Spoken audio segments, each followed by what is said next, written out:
अनिका, तुम सुन रही हो ना मेरी बात? तुम मां बनने वाली हो अनिका। डॉक्टर के ये शब्द सुनते ही 18 साल की अनिका की कमजोर आंखें एकदम से चौड़ी हो गईं। वो समझ नहीं पा रही थी कि वो आखिर प्रेग्नेंट कैसे हो सकती है। अभी तो उसकी शादी को 24 घंटे भी पूरे नहीं हुए थे और ना तो किसी लड़के ने आज तक उसे छुआ था। ऐसे में अनिका प्रेग्नेंट कैसे हो सकती है? जितनी शॉक्ड अनिका थी, उतने ही शॉक्ड उसके पापा भी थे, जो वहीं डॉक्टर की कैबिन में खड़े मानो आने वाले तूफान को भांप रहे थे। तभी डॉक्टर ने गौतम से कहा, देखिए मिस्टर गौतम गुलेरिया, मैं समझ सकती हूं कि आप दोनों इस वक्त बहुत परेशान होंगे, मगर आप लोग कोई भी फैसला लें उसके पहले मैं एक बात बता दूं कि प्रेगनेंसी 4 महीने पार हो चुकी है। So abortion is out of question. Anika को लग रहा था कि हो ना हो डॉक्टर से जरूर कोई गलती हुई होगी, इसलिए नर्स के सहारे खड़े होते हुए कमजोर अनिका ने थोड़ी ताकत जुटाकर डॉक्टर को डांट दिया, ये आप क्या कह रही हैं? ये नामुमकिन है। लेकिन डॉक्टर कुछ बोले उसके पहले ही गौतम गुस्से से तिलमिलाकर अनिका के पास आए और उसे जोर से थप्पड़ मार दिया। इसका जवाब डॉक्टर को नहीं, तुम्हें देना है बेशरम।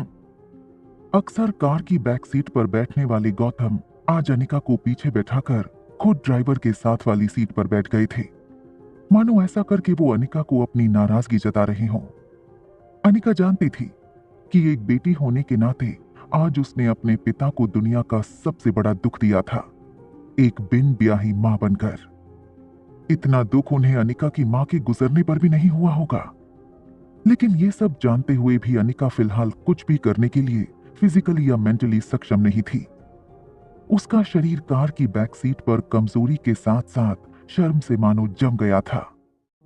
मनाली भारत का बेहद खूबसूरत शहर है।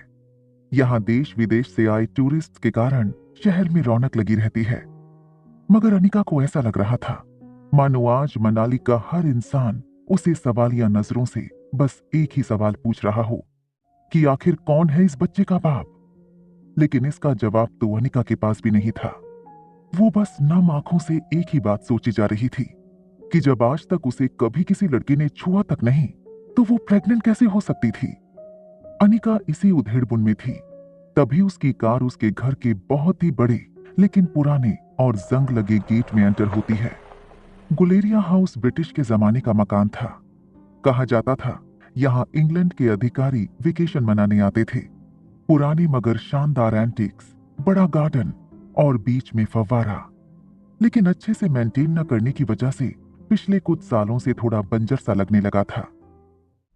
गौतम ने घर में एंटर होते ही अनिका के रिपोर्ट्स को गुस्से से सोफे पर फेंका और अपने सर पे हाथ रखकर एक गुर्राते हुए शेर की तरह हॉल में इधर से उधर टहलने लगे। अनिका कमजोर शरीर और भारी कदमों से गौतम के पीछे पीछे घर में दाखिल हुई। आज अनिका को उसका शरीर रोज के मुकाबले कुछ ज्यादा ही भारी लग रहा था। वैसे अनिका का वजन उसकी उम्र की लड़कियों से कम 3 गुना ज्यादा था। गोल मोटा सा चेहरा, मोटा पेट और ठुड्डी इतनी वजनदार कि अनिका की पूरी गर्दन छुप जाती। 120 किलो की अनिका की तुलना अक्सर लोग अनाज की भरी हुई बोरी से करते, लेकिन अनिका का शरीर जितना मोटा था, उसकी शक्ल उतनी ही मासूम और क्यूट थी। चेहरे के दोनों तरफ एक एक रसगुल्ला लगाया हो वैसे नरम मुलायम सफेद गाल।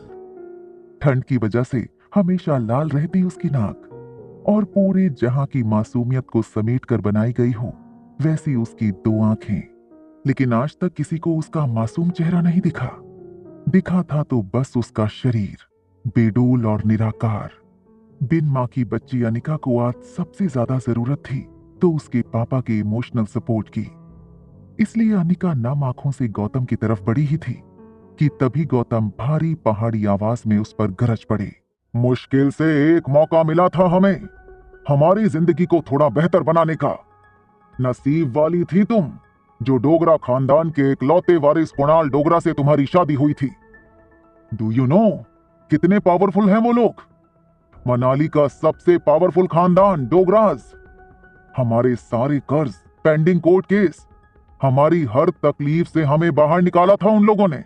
लेकिन शादी के 24 घंटे में ही तुमने हमारी जिंदगी वापस जहन्नुम बना दी। उनको तुम्हारे इस कारनामे के बारे में पता चलेगा तो पता नहीं क्या होगा। और तुम्हारी छोटी बहन कामिनी, उसके साथ कौन शादी करेगा? भले ही वो तुम्हारी सौतेली बहन हो, लेकिन तुम्हारे इस कारनामे की वजह से उसकी भी तो बदनामी होगी। नहीं नहीं, जब तक ये मामला खत्म नहीं हो जाता तब तक मैं तुम्हारी छोटी बहन कामिनी को और तुम्हारी नई मां मनीषा को उसके भाई के घर भेज दूंगा। लेकिन आज नहीं तो कल सबको पता चल ही जाएगा। ये बोलते हुए गौतम अपना सर पकड़कर सोफे पर बैठ गए। अब उनकी आवाज में गुस्सा कम और डर ज्यादा सुनाई दे रहा था, लेकिन गौतम के आंसू मानो करारे शब्द में बदलकर उसके मुंह से निकल रहे थे।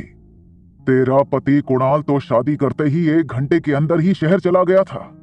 अब इस प्रेगनेंसी के बारे में जब तेरे ससुराल वालों को पता चलेगा तो भगवान जाने वो लोग क्या करेंगे।